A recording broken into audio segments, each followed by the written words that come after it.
All right, Olivia, we are live. Olivia! Wow. Hello, everyone. Wow, what a magical day here at Room 13. Thank you so much for being here. For our friends streaming online, hi, thank you for being here. Also, quick shout out, folks, a longtime friend of Chicago for Chicagoans, Octavio has a birthday. Not a day over 21. Not a day over 21. That's true. That's true. So, folks, I am thrilled to welcome our wonderful, beautiful friend of the family, Mandy Crypt, tonight. She'll be telling. Mandy is a native Chicagoan. She has led a plethora of various tour topics in and around Chicago since 2016. And she is the glorious founding member of a wonderful organization called Effing Chicago. EFFING Chicago. Check it out. It's for those potty mouth tour guides. And she is a great friend of Chicago for Chicagoans. Which, you know, who here is their first time at a Chicagoans event? Oh my gosh, wow, thank you for being here. Oh, it's a virgin. See, I will not be repeating that into the mic. No. It's not that kind of talk. Oh my gosh, thank you. Thank you. Amazing. I'm not used to being handed cake during the intro. Hi, I'm Olivia. I'm the marketing manager for Chicagoans, and if you don't know, we're a 501c3 nonprofit.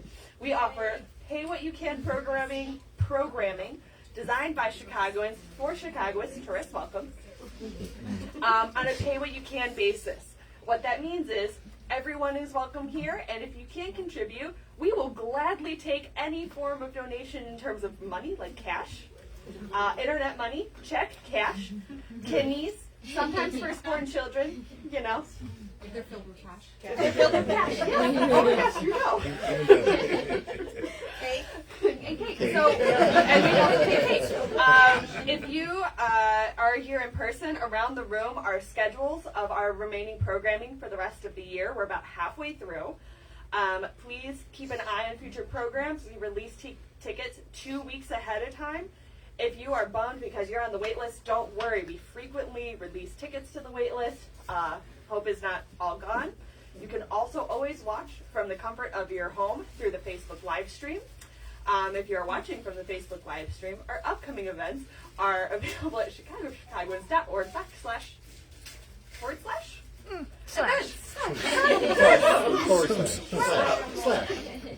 So without further ado, I would like to welcome the wonderful Mandy Crypt.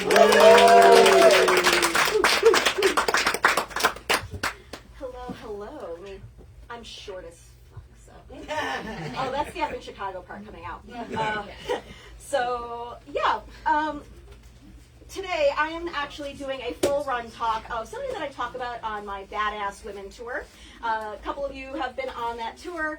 Giovina has had me run that tour for her awesome meetup groups, which are like a lot of fun, by the way. We're going to be talking about Pearl Hart. Now, before we get too far into it, and this is more for the people who are watching online, because I know none of you people here are going to be mean about this. We are going to be talking about a butch Jewish lesbian. So no hate here for anyone, and I will hit you with my car if you say nasty things about her.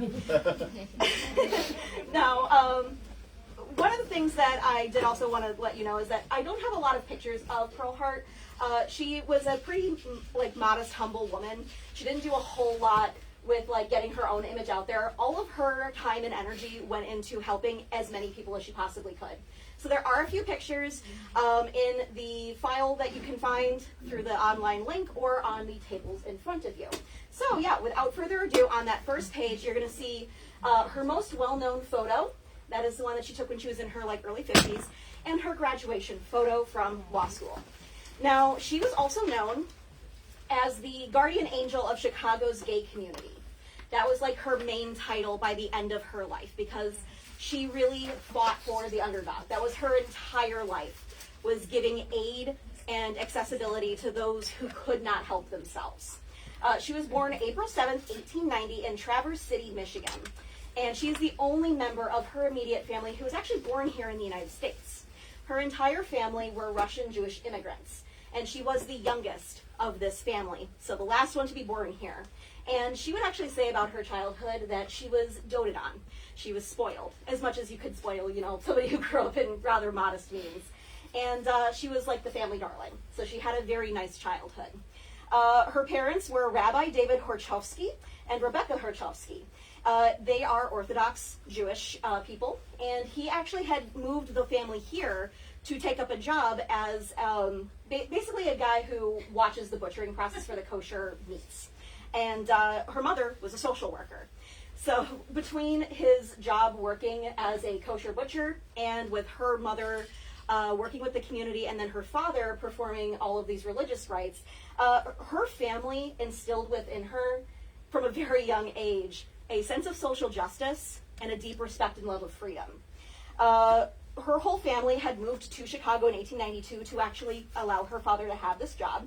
And they would move into a small Jewish community on the south side, living in an apartment on Kedzie Avenue. Now, unfortunately, that building is not there anymore. I actually did go try to find it so I could put it in the pictures, but it's not there anymore. And in 1904, she was, up until 1904, she had gone to school, like every other kid. But in 1904, at about 14 years old, she decided that she needed to go to work and help support the family, like a lot of kids from that time did. But she did not want to give up on her dreams of education entirely. So while she was working, she was saving money so that way she could go to college. And now, there are some dates that differ. I found either 1906 or 1912. Either one of these, she starts taking night classes at John Marshall Law School, which is right downtown. And so she would work all day, and then she'd go and do her classes. And she starts taking classes specifically for criminal law. And this was not the thing that was done for a lot of women at the time. She was breaking all kinds of barriers. And she decided that at that point, she was going to start going by the name Hart. This would be the only part of her identity that she really did assimilate into American culture with. She felt like changing her name from Harchovsky to Hart would make it easier for her to actually get jobs, because it would have been easier to say. Other than that, she changed nothing else really about her her appearance or her identity. And she said it was for business and convenience reasons. Now, in 1914, she's now gone through school somewhere between 6 and 8 years. She takes the bar exam and she passes. And she becomes the first woman in the United States to actually specialize in criminal law, and one of the first women in Chicago to actually practice criminal law, which was like amazing. 1915 and 1917, she gets her first job in this law world. She becomes a probation officer in municipal court, and she also becomes a public defender for morals court. Now, morals court was basically like domestic violence issues, child abuse issues, any kind of like domestic type of problem. They would also handle things like prostitution, things like that. So she was working pretty closely with a lot of women and children. And typically, women and children cannot afford lawyers. So she remained a public defender paid by the city, and not a lot of money, because she believed these people deserved a chance. She believed that these people deserved the opportunity to be properly defended. And she would actually become an expert on juvenile law, and even would work with the state of Illinois to publish legislation that would make it easier for children to be rehabilitated instead of being sent to prison, and also help kids find the right homes and foster care, things like that. She was the first woman appointed as a public defender in morals court, and she would carry this particular stat through the rest of her career. Starting in morals court, she had a 90% acquittal rate, which is amazing. Wow. Yeah. Like, even modern lawyers have a hard time keeping a really high acquittal rate. So 90% as a woman defending women and children and people who were immigrants. Like, love that. So also there's a picture in your bits. You can see her. I think it's on the second page. Pearl's career would absolutely focus on the underdog, and she would do both prosecution and defense. So she worked in every aspect of court of law that she could do, and she mostly spent that time working with minority groups.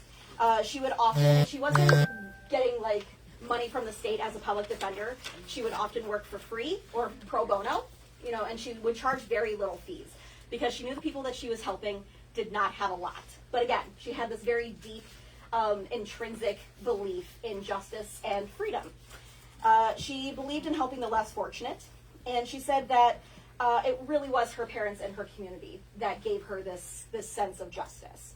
And this is kind of like going ahead of the game for a minute, but on her 60th birthday, she had said in a speech, talking about her birth being during the season of Passover. She said, "I was born in a season when my people celebrate their freedom from bondage. Perhaps the desire for freedom and brotherhood have conditioned me in the work in which I find the greatest inner response," which I think was very eloquent. She basically said, it is my biggest joy to help those who need it.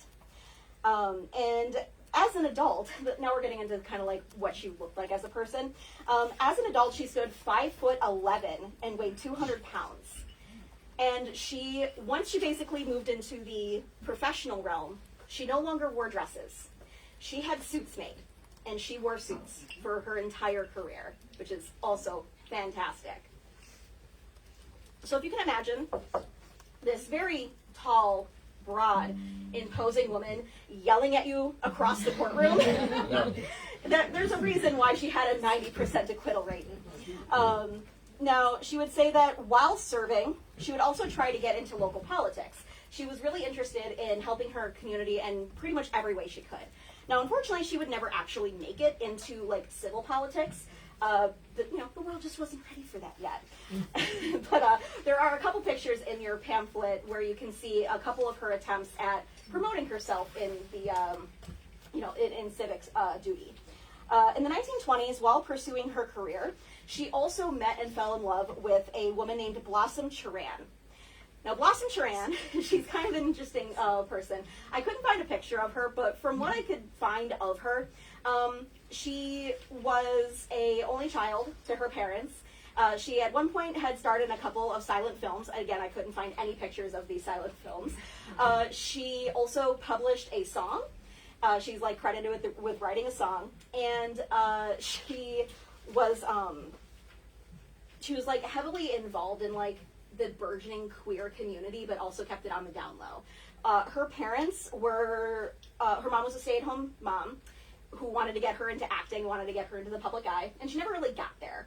The biggest part of her career was working at WGN radio like dramas, which she did for a short amount of time. And her father actually worked in law alongside Pearl, which is how they met. They met because her father and her shared an office. And Blossom came to visit her one day, and it was like love at first sight. Now, while their parents were still alive, they kept this relationship very like close to the chest. They, 1920s, it's not safe for a lot of people to be out, especially as women, and with their very like traditional families. So it wasn't until all of the parents died, all 4 parents died, that they really could develop their relationship. After her parents died, they decided to like move in together and like be an actual couple. And she would never really be very open about the fact that she was a lesbian, even like into the like later years of her life. She was kind of afraid of losing everything that she had built. Now in the 1940s, things get a little complicated at home. Again, while she's doing all of these things for the rest of her community, she is having to sacrifice things in her own life. Blossom falls for another woman. Her name is Dr. Bertha Isaacs. So Blossom has a type. She likes those professional women who keep her nice and rather than lose Blossom entirely, Pearl decides that there's another option. She is she's a polycule here. This whole little connection, this is kind of a triad thing for those of y'all who know what that is. So basically, Pearl's like, I'm not ready to lose you, so why don't we just all live together? So Bertha and Pearl bought a house, which actually still exists. There's a historical plaque out front. They bought a house, and all 3 of them moved in. And they all had a bedroom. They all had their own lives. Blossom mostly stayed at home. She ended up having some health issues like in the middle of her life, towards the end of her life. And Bertha and Pearl went out into the professional world to work. And like the neighbors apparently had some like idea. They're like, something's a little hinky over there. But nobody really said anything because they were quiet. They kind of kept to themselves, and they were very respectful neighbors. Later on, Pearl's second love of her life would say that it was a rather gothic existence. I think is kind of interesting. But yeah, they bought this house in 1947, and then they would live together until Blossom dies in 1973. So that was a really long time. Now rolling back into back into history a little bit. In 1937, this is where Pearl's influence starts to spread outside of Chicago. She becomes a founding member of the National Lawyers Guild, which is it's a lawyers guild that is far more inclusive than the American Bar Association was. Basically, the American Bar Association said, if you are not white, straight, or male, get out. They don't care. They do not care about you. And there were a lot of people practicing law who did not fit any of those three criteria. So from the get-go, in 1937, they were a fully integrated community. So they had black and white lawyers, they had Latino lawyers, they had immigrant lawyers, which was really cool. They had male and female, they had queer lawyers, every demographic inside the National Lawyers Guild. They are still a thing today, by the way, which is kind of cool. And their whole thing from the founding of this guild was to allow women and minorities and other marginalized communities the chance at legal justice. Just a couple of things that are, part of their illustrious history. They were very pro-New Deal, which was like very controversial back then. They were anti-Jim Crow laws, anti-Nazis, anti-cop, and in general, liberal-leaning and progressive. So they would work with civil rights cases. They actually went down into the South to help work out some of the civil rights movement. They would get people out of jail. They would represent them in court. Super cool. And later on, she would also become a board member of the Civil Rights Congress in Illinois, and she also became the trustee of their bail fund. So she was responsible for getting people out of jail when they were put in for not, right reasons. She would work to protect black people and stop racist housing policy. If you've ever heard the term redlining, basically drawing a line on the map and said no black people above this line, she tried to stop that.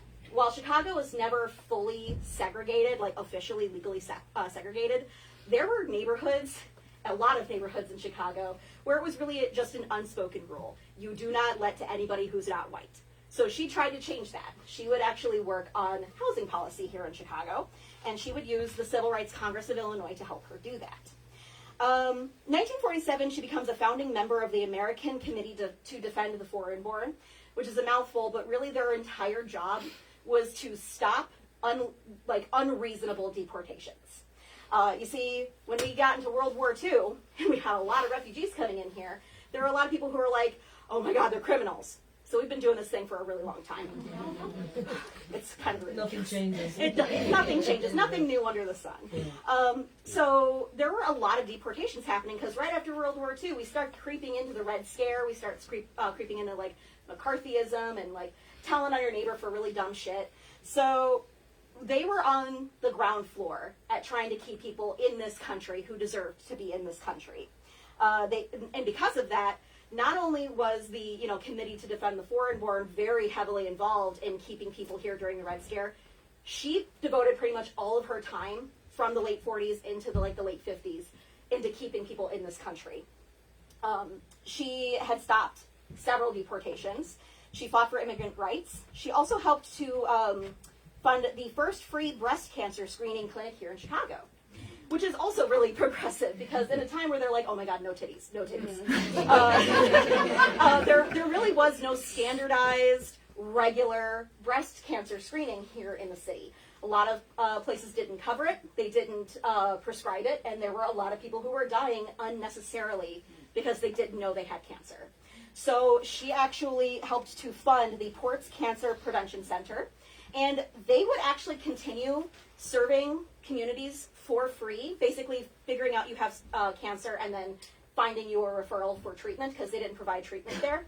But they kept this running until the 1980s. So, and at that point, most hospitals had the ability to give mammograms and other exams to do early cancer prevention. So at that point, they were like, you know what, our work is done, and they handed it off to the hospitals. But she funded the first free cancer screening clinic here in the city, which is really awesome because other cities also started adopting that, by the way. Just let me know. Now, as I mentioned earlier, 1950, she was focusing very heavily on keeping people here in the country, but not only that, she was fighting against denaturalization. So naturalization is when you come into this country and you become a citizen, you become naturalized. And it's a very, very long process. Some people don't even get put in front of a judge until they die, which is really ridiculous. The hoops that people have to jump through is just astounding, and it was not any better back in the day. So if you were actually naturalized, you had worked your ass off to get here. You had to bring character witnesses. You had to have a job. You needed to be a fully functioning and contributing member of society. And because of the Red Scare, there were a lot of people who were stripped of that naturalization. They may not have been deported, but to lose your citizenship status means you have lost a lot of rights. So she fought against that just as hard as she fought against deportations. And she would defend people who were also caught up in the Lavender Scare, which, if you've never heard of the Lavender Scare, this went alongside the Red Scare. The Lavender Scare was basically Hoover and McCarthy and a couple of other big name people in the government were like, we don't want queers in here because queers can be easily blackmailed because we've made it impossible for them to live openly. So clearly, the way to go forward here is to just make them lose their jobs. Not to become, nicer people, more accepting. No, we're just going to fire them because they're queer. And they tried to make that legal. This would end, by the way, with a lot of lesbians leaving government work and then shit not working, and they're like, bring the lesbians back. Don't ask, don't tell. That was the first don't ask, don't tell policy. But because of the Lavender Scare, there were a lot of people in all aspects of government, from lowly postal workers all the way up to the top brass, who are being removed from their jobs for literally no reason, because McCarthy and his cronies thought you can be paid money for blackmail to sell out government secrets because you don't want your identity known. So she would fight against that. And all of this was incredibly dangerous to her, being a lesbian who lived with two other lesbians. So she really did put her life in other people's hands, trusting that her good reputation would save her from any other kind of harassment. And again, because she was a very tall, broad, butch of a woman, not a lot of people messed with her. So that's pretty cool. Now, her biggest accomplishment with this, Red Scare and all of this defending the foreign-born came in 1957. She went all the way to the Supreme Court with this case. This was U.S. versus Victovich. And this was a deportation case. Now, she knew she wasn't going to keep her client in the United States. It had already been assigned in 1955 that he was going to be deported. But he was being held unlawfully in jail because they were convinced that Victovich, his name was George Victovich, they were convinced that he had some communist pals, and they wanted to get information out of him, and they were badgering him for 2 years in jail, not letting him go, not letting him have bail, and basically torturing this poor person. And so the case was basically about privacy and about, hey, if you've already decided I don't belong in this country, you're no longer allowed to ask me questions. Which seems pretty simple, right? Fuck McCarthy. Now, after she wins this case, by the way, this case rewrote national deportation law, and it basically made it illegal for the Department of Deportation, if they have found you, guilty of being somebody we don't want in the country, and you are now supposed to leave it, they cannot harass you anymore.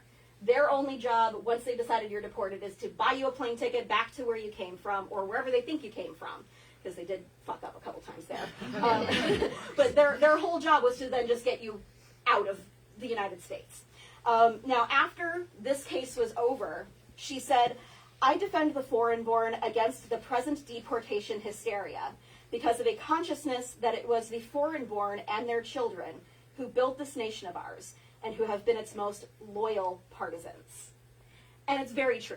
Then and now, going all the way back to, Puritan fuckers back in the 1600s, all the way up to now, this whole idea of immigrants don't belong here, but we are a country of immigrants has always been very hypocritical. There have always been people who have fought against it, and she was one of them. So it's really cool that she was able to change policy based on that idea. Now, in the 1960s, her fight changed from focusing on deportations to protecting the rights of queer people here in Chicago, specifically here in Chicago. But some of the stuff that she did would branch out into other states.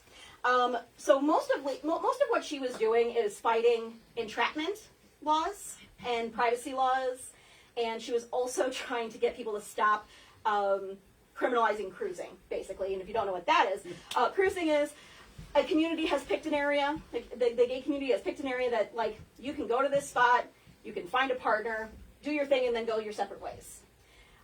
Which is just like old school Tinder. Like, I don't see any problem. Now, the way they would do entrapment with this is they would plant a cop in these areas where it was known to be a gay cruising area. The cop would be like, hey, and then as soon as somebody reciprocated, you're gay, to jail with you. Which is, like, super shitty, right? Because, like, you made an offer, I've accepted, and now you're going to put me in jail. And there's a lot of other, like, ways that cops entrap people, but specifically with queers, that's what they did. So she would fight against these laws, and she won a lot of the time. She would also fight against discrimination, particularly with housing, because it's, if you can't have a roof over your head, you can't have a job, you can't feed yourself, things like that. So that was very important to her. And she would try to get the word out that being gay is okay, which was, like, really nice. In the 1960s, while she's doing all this, she meets the second great love of her life. Her name is Valerie Taylor. There's a picture of her and her first lesbian Pulp Fiction in the pictures as well. She is a lesbian Pulp Fiction novelist. Now, she actually didn't know that she was gay until she was in her 30s. She had been in a marriage, she had had a couple of sons, and then one day she was like, I'm a lesbian.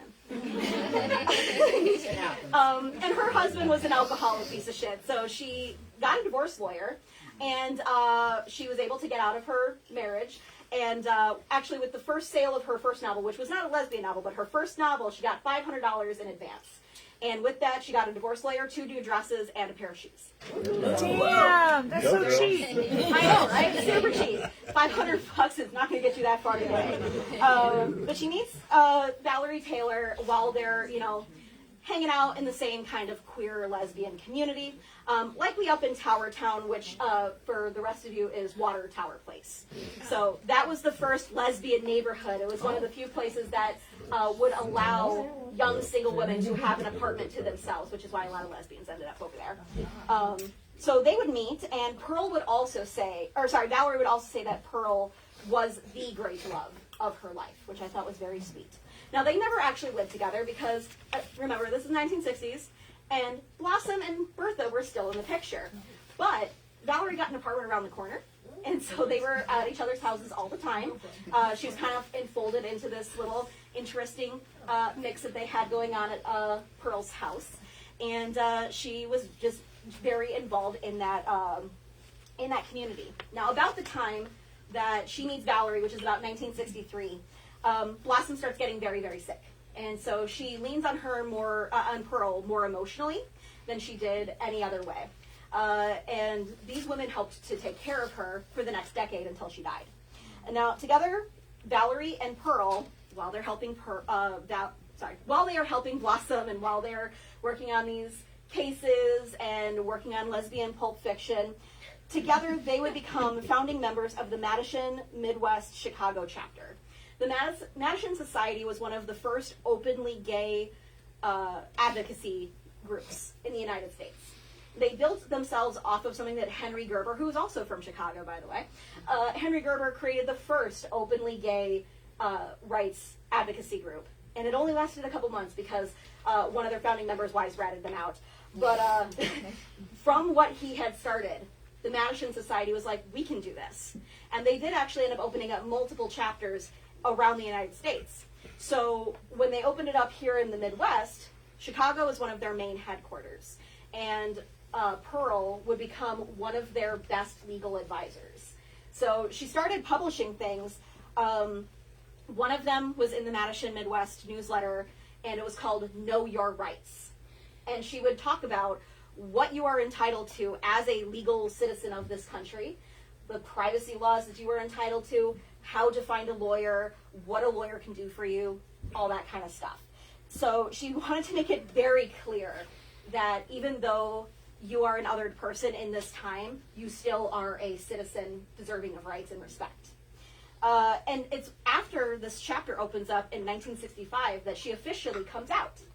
Now, it's very quiet. She doesn't make a huge production of it. But she says in a meeting and in a newsletter that I'm gay, I've always been gay, and I have 2 girlfriends. So, like she basically comes out and says, like, this is normal. I have never not felt abnormal, or I've never felt abnormal. This is who I am. And kind of led a very quiet life after that. She was never really attacked for it. I mean, would you want to go after somebody who's like 5'11"? So yeah, she wasn't very like loud, but she was still very proud. And she would continue after she, the Madison Society comes out. She would continue to use the Madison Midwest chapter to help with her fight against queer exploitation, queer harassment, and she would actually become the face, like capital T, capital F, face of gay Chicago lawyers. If you were a gay person here in the city in the 1960s, 1970s, and you had a problem with the law, you want Pearl Hart, or one of her students, because one of the things that I really liked about her is she didn't hoard her information. She didn't hoard her knowledge. Woo woo! Right? I'm all here for like free access for information. By the way, I totally glossed over this. While she's doing all of this legal work and having a wild time at home, she is teaching at John Marshall Law School. Right? Like, this one's amazing. So she's teaching at John Marshall Law School, and she opens her home to queer and women lawyers who need access to good legal information. And she had a pretty decent library in her house. So she took on several mentees, and she mentored them into law. And this would actually come into play later on in life because she taught her students very well. Now, it's because of her work with the gay community and the fact that she was gay herself, she became known as the guardian angel of Chicago's gay community. And especially with the gay cases, because a lot of them would end up losing their jobs, even if they were found to like not be like legally at fault. She took many of those cases for free, which I think was very, very big of her. And she also, while she's doing all this, she became very instrumental in passing anti-entrapment laws in Illinois and strengthening privacy laws. So it made it so that the police really had to work to get their dirt on you. So if you enjoy your privacy laws today, you have to thank Pearl Hart for that. She became the legal advisor of Madison Midwest, published pamphlets. I kind of glossed over that. And 1970. Now, she's been teaching at John Marshall Law School basically since she had gotten her degree. And in 1970, literally a couple days after her 80th birthday, she was given an honorary doctorate in law by John Marshall Law School, which is amazing, right? And in the speech that the person who gave her this doctorate for, he had to say this about her. She was a pioneer and an exemplar of interpretable trial advocate and a scholar of ingenuity as well as intellect, a source of radiant confidence in the ultimate supremacy of the law and the goodness of man. Now, if you don't know what because I had to look it up, that word means calm. So she's a pioneer, an exemplar, and calm trial advocate. So that is like, that's really high praise to say that she is not just really good at her job, she truly believes in what she's doing. She has drunk her own Kool-Aid, and she lives every principle that she espouses. And she was constantly at work. She really never did take a day off. She didn't go on vacation. She was a very selfless person, and that's actually what ended up hurting her in the end. March 1975, a couple weeks before she dies, and mind you, up until she's hospitalized, she's still taking cases and she's still working at John Marshall Law School. So she had been sick for a while, and she wasn't prioritizing herself. So March 1975, she's hospitalized for pancreatic cancer. And that's rough. That is a very rough cancer. And this is where her mentor, or her mentees come into play. This is also a reminder, by the way, get your wills done. Get your directives done. If you've got some wishes, make sure they're written down, because otherwise, hospitals and the law, they don't do shit. The laws in the hospitals don't care about what you want. They will go by what their lawyers say. So Valerie is banned from visiting her, which is really sad. She was not allowed to see her while Pearl was conscious. They had to fight to get Valerie into the hospital. At one point, she actually tried to sneak in, and she was turned away before she ended up seeing Pearl. But Renee Hanover, one of her mentees, was able to get some paperwork shoved through to get Valerie in to see her. Sadly, by this point, she had been in the hospital for 2 weeks and she had slipped into a coma. She would never wake again. And Valerie and Pearl were unable to actually say goodbye to each other. So Valerie was there to hold her hand, to give her her goodbye kiss, and she left the hospital not ever having the chance to say goodbye.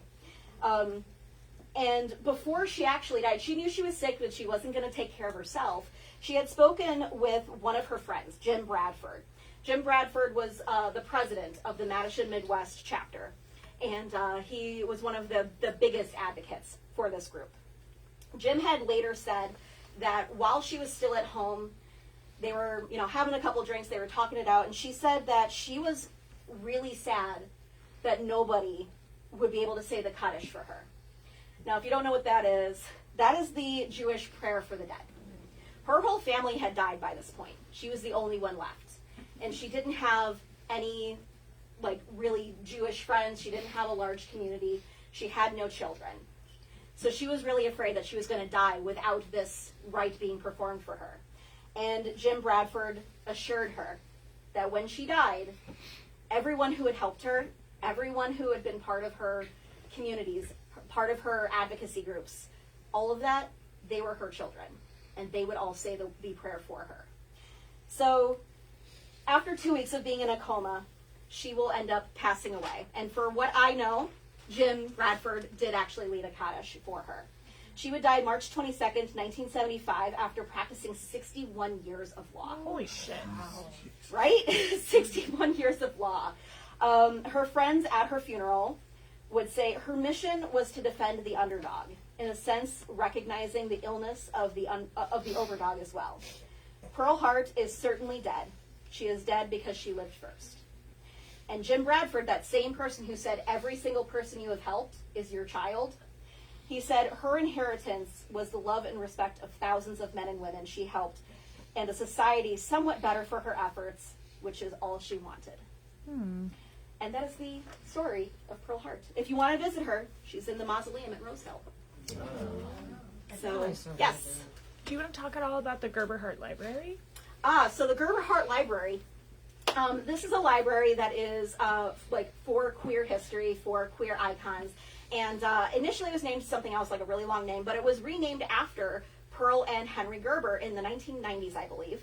And it is a really good resource. If you're looking for queer history, it's a really great archive to go to. And there is also a Queer Hall of Fame, which both of them are on that as well. Yes. Is there an actual building for the Gerber Hart? It is a digital archive. Oh, it's digital, so it's not.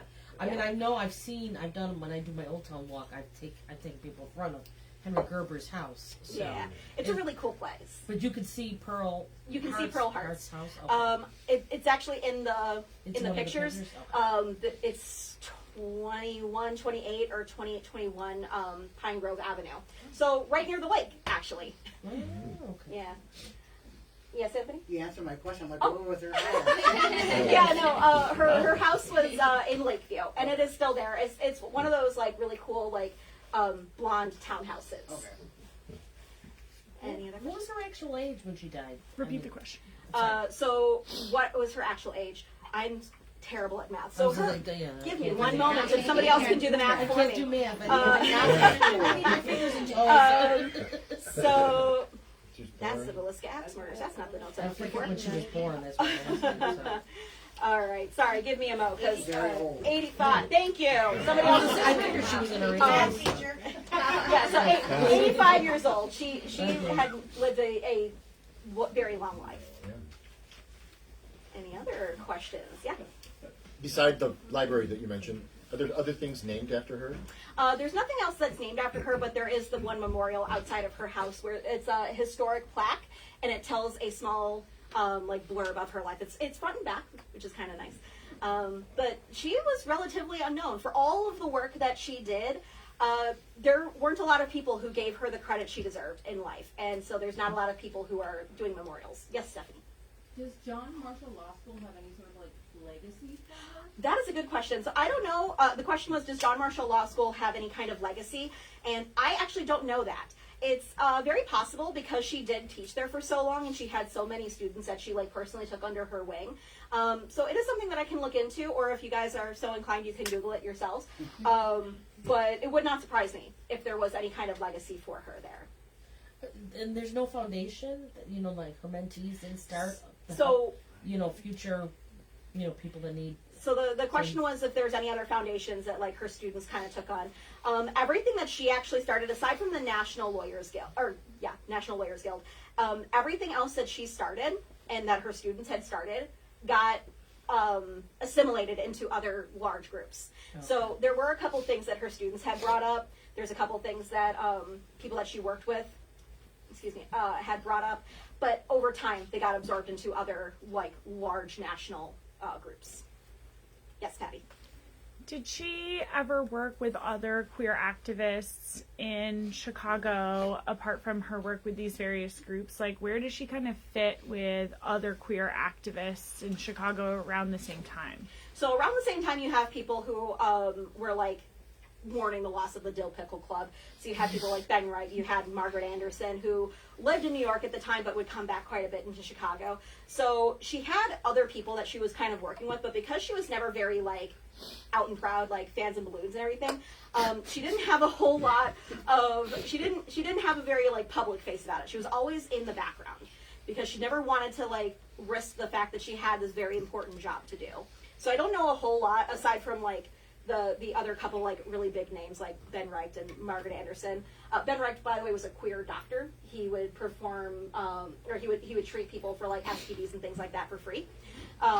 So aside from like those couple of people, I don't know who else she would have worked with, but it wouldn't surprise me if there were a fair number of other activists that she worked with.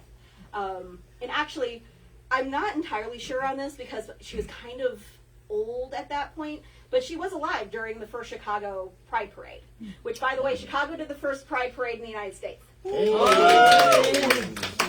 So it wouldn't surprise me if she was involved in that because the Madison Society actually organized that. Mm-hmm. When was that? So Stonewall riots was 1968, I believe. The next year, on the anniversary, was 69. Yeah. So I believe it was 1969, but it was definitely the late 60s. It was the year after the Stonewall riots happened in New York. Yeah. Yes. Go ahead. Was she friends with Henry Gerber? Because they no. So was she friends with Henry Gerber? Henry Gerber had died. Actually, hold on. That is a Googleable question for me, real quick, because I think he had passed away at that point. Yeah, he wasn't around very long. So. Well, he actually lived a pretty long. Henry Gerber died in a soldier and airman's hospital in Washington, D.C. He's actually buried in Arlington Cemetery, which is kind of cool. And I have yet to actually see his grave. So one of the things that I do when I'm not doing any of this, talking about like queer activism and stuff like that, is I take kids to like DC and New York and Boston and stuff. And every time we go to DC, we have to go to Kennedy's fucking grave. All right, so he died 1972. So by that point, he had actually moved to New York and then down to DC. So I don't know that they had actually met. Okay. Because he had been, after he was fired from the post office, extra information. So Henry Gerber, he's actually a German immigrant, and when he came here, he could not shut up about the fact that he was gay. He would get in trouble for it a couple times. The first time, they basically said, hey, stop being gay and join the military or you're going to prison. So he's like, I'm going to be gay in the military. And he went to the military. He ended up being a quartermaster, I believe. And he also ran a newsletter and pen pal program that was specifically for hooking up other gay members of the military together, which I thought was kind of badass of him. And then when he came back to Chicago, because he went during World War II. When he came back after World War II, he got a job with the post office, because the post office is the largest employer of veterans in the United States, which is really cool. And he started laying down plans for the first queer rights nonprofit organization. And like I said, it only lasted a few months because they ended up getting busted. But after that point, they were like, hey, why don't you stop being gay and go into the military again? So he's like, I guess I'm going to be gay in the military again. And he did the same thing. He started running newsletters and pen pal programs, and he ended up moving to New York. He moved to New York for a little bit, and then he moved back down to D.C. when he was getting really sick in his old age, because obviously he's not getting married, he doesn't have any kids, he doesn't have anyone else to take care of him, because by that point, his family also kind of were like, arm's length about him. So he ended up being taken care of at a hospital. But yeah, Henry Gerber is also like an amazing queer icon here in Chicago. Yeah. You're such a great advocate, champion for Pearl. I just wondered when and how. So how did I figure out about like Pearl Hart? Yeah. So I read a book called Chicago Whispers by Suki St. Croix. And I started reading it because I wanted to talk about the history of my, fun fact, I'm bi. I wanted to learn more about my community pre-Stonewall. There is not a lot of really good primary source information about the queer community in the United States prior to Stonewall happening, because a lot of it gets erased, a lot of it gets buried, and a lot of people were very quiet, rightfully so, about their lives and their histories. So I wanted to learn more, and I started writing a tour, actually, because Chicago has a really cool history with queer history here.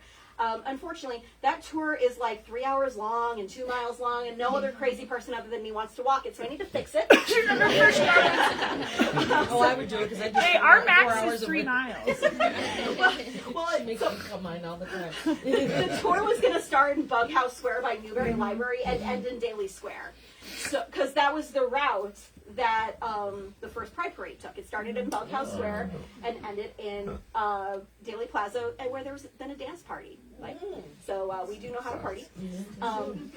So yeah, that was the route, and now I realize that I probably have to do it in 2 stages. Otherwise, people will literally leave my tour. No, and I don't want that. that's fine. We'll pay you. I'll take your money. But yeah, that's how I ended up getting introduced to Pearl Hart. It's how I got introduced to Henry Gerber, and a lot of other people, like Sepia Gloria Swanson, which I thought was really cool. Sepia Gloria Swanson was a black drag performer who started here in Chicago and moved to New York. And I thought that was really cool. We have a really rich history here, but so little of it is actually known because not a lot of people wrote it down. And that's how we end up losing our history, is we don't write it down. We don't pass on these stories. So, yeah, we really started documenting after the Stonewall riots, because finally, first of all, we beat the cops, which love that. But second of all, people really were understanding that you know somebody who's queer. Chances are, if you're not queer yourself, you know somebody who is. And they are closer than you think. We're in your houses. So maybe stop voting for people who want to cage us or convert us or kill us. So that like, another queer activist, Harvey Milk. Has anyone seen Milk, by the way? Yes, yes. Great movie. Harvey Milk was part of, and Pearl Hart was one of these people too, who was basically like, tell the people you love that you are gay. You don't have to put it out like, the modern day Facebook. You don't have to shout it from the rooftops. You don't need to publish it in the newspaper. Just tell the people who are closest to you. Because once they know that the people that they're voting for are going to kill somebody they love, they might think twice about actually, voting for these people. They might think twice about saying hurtful things about you. So people like Pearl Hart and, Harvey Milk and these other big activists were the first few people who were like, out and proud, baby. questions. I kind of went on a tangent there. Love it. Love it. Is there anything online? Any other questions? We did have a question online, but I can't read it. Wasn't Hoover something? Oh, confirmed bachelor. Oh, I've got my, Thank you. people Thank that you. fight the loudest are usually the closeted disc. J. Edgar Hoover wore lingerie under his suits. Yes. He was a little queer. Yes. But the first gay president was James Buchanan. I definitely follow that. Yes, Aaron. Okay, so did it ever get proved that J. Edgar Hoover's assistant was his boyfriend? Is it more than just popular legend? You know, I don't know. I don't know. It's one of those things. It's like it's absolutely true, but it's not written down. I definitely also subscribe to that. Did they write love letters? Not that we can find. James Buchanan did. Who was the gay king who had Have you been reading his a love tunnel letters? from his room Look it to up. like his bedroom to his boyfriend's bedroom? What was that? King James? Oh. I think. Yeah. Yeah. Yeah. I think There's it about was. to be a movie about it. Wait, have people been gay forever? Oh my god! Wow. There are The records. boyfriend's in there. Have you seen the ancient Greek vases? Also, fun fact. Those boys are playing leapfrog. Fun fact. There is evidence of trans people all the way back in ancient Sumeria. So fuck all of you bigots. Not y'all, because you're all but the metaphorical bigot who's like, this is a new thing. No, fuck you. We've been here forever. Like there have actually been documented trans people from ancient Sumeria. So eat a bag of dicks. Ancient bag of dicks. You know, I would love to find the equivalent bigot to A.N. Nazir. Does anyone know who A.N. Nazir is? Yes. Thank you. One person who also knows weird niche history. A.N. Nazir had a shit ton of complaints about selling insufficient or inferior copper. And the thing that gets me about it is, so you would write receipts on clay tablets, right? And those clay tablets would often just like be like air dried, and then you'd break them up and use them in clay again. No. A.N. Nazir's receipts were brick fired, so they stayed, baby. They stayed. So somebody actually literally saved these receipts in like their back warehouse, and then they got, found by archaeologists like thousands of years later. I would like to find the A.N. Nazir of the gay bigot. That would be fun for me. 'Cause I'd love to roast them. Archaeology. Listen, I would have gone into socioanthropology if money was not an object. I think that how we behave as a society throughout the years is just fascinating, but that don't pay shit. So what did you end up doing? I did not go to college. Well, that's a lie. I went to college for a couple of years for performing arts. And then I was like, yeah, right? Who didn't go for performing arts? And then I was like, I'm never going to be Galinda. So I quit because my voice sucks. And now I'm a nerd for funsies. Me too. Relatable. Give it up for Nerds for Fun. All right, last call for questions. How quickly can you put together a puzzle of a fresco from Pompeii? You know that. So the question was, how quickly can I put together a puzzle of an ancient Pompeii fresco?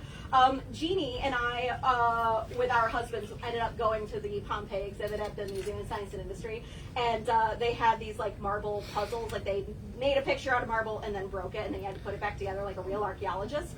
And I worked for about 5-6 minutes on it, and I got most of it together. And then this kid came, and they're like, "Oh my god, that's so cool! Let me do it." And I messed it up, and they were like very sad about it. And I was like, "Oh no, I made a kitty cry today." So yeah. Any other real questions? Yes. Any other questions? Going once, going twice. Give it up for Mandy. And give it up for Chicagoans, because let me tell you, they're a lot of fun. We have good fun here, and they also employ me for a good chunk of this year. So. And how do we fund people, Olivia? Donations! To the front. Children. Wow. Cash children. I love learning about lesbians. That was beautiful. Thank you everyone for coming tonight. It was another magical evening. Thank you for tuning in online. If you like what you heard tonight, I mean, of course you liked it. Please donate. Buy us a new laptop. Yeah, we have a live stream for Patty's phone. Sorry, internet people. We love you. Buy us a laptop. I want another I learned some shit sticker. You want another learn some shit? You should donate. How do you get an I learned some shit sticker? Show your Yeah, titties. you can donate. I'll donate.